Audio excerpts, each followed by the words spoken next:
Say, yes, Judy Meiney is out.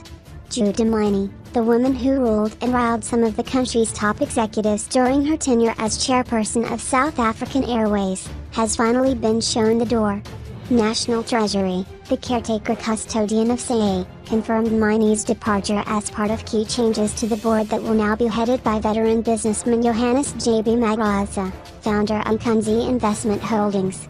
Magwaza is one of 6 new appointments, approved at a meeting of the cabinet yesterday, that include Nalitha Fakund as deputy chairperson and non-executive director, Jeff Rothschild, Ahmed Bassa, Tiniko Malari and Martin Kingston.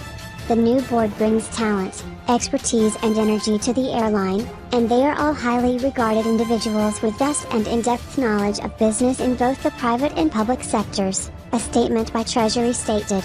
Meiney's term officially came to an end at the end of August, but Finance Minister Malusi Gigaba extended it to November when the airline's AGM is set to take place.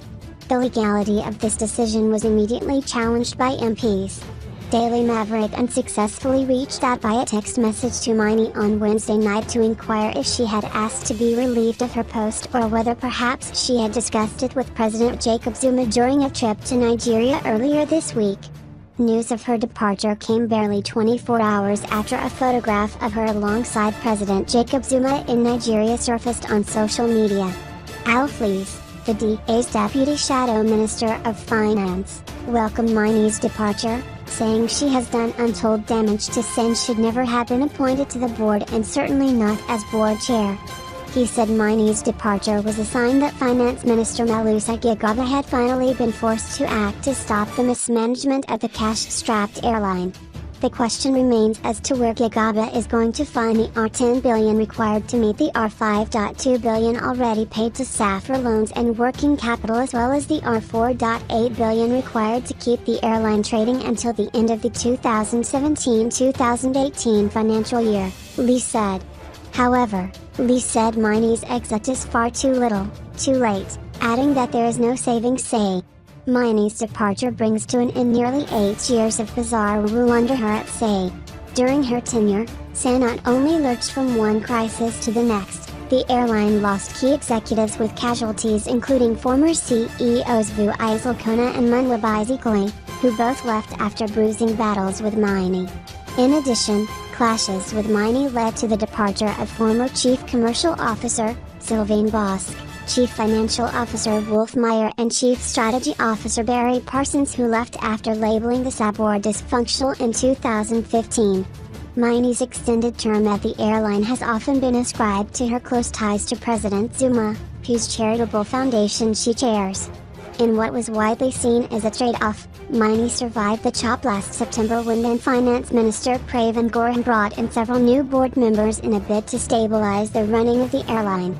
However, months later, Meiney was seemingly back to her old ways, and some of the new board members sought to have her removed because she had allegedly been missing in action. The airline board at the time instructed lawyers to examine Meiney's conduct and an alleged lack of participation in company business against her duties as a director in terms of the Companies Act. She also faces an application by the SAF Pilots Association and civic organization ATA, which seek to have her declared a delinquent director in a bid to prevent her from serving as a director of company. A key element of that case rests on Meiney's alleged role in various botched deals that impacted on the financial well-being of the airline.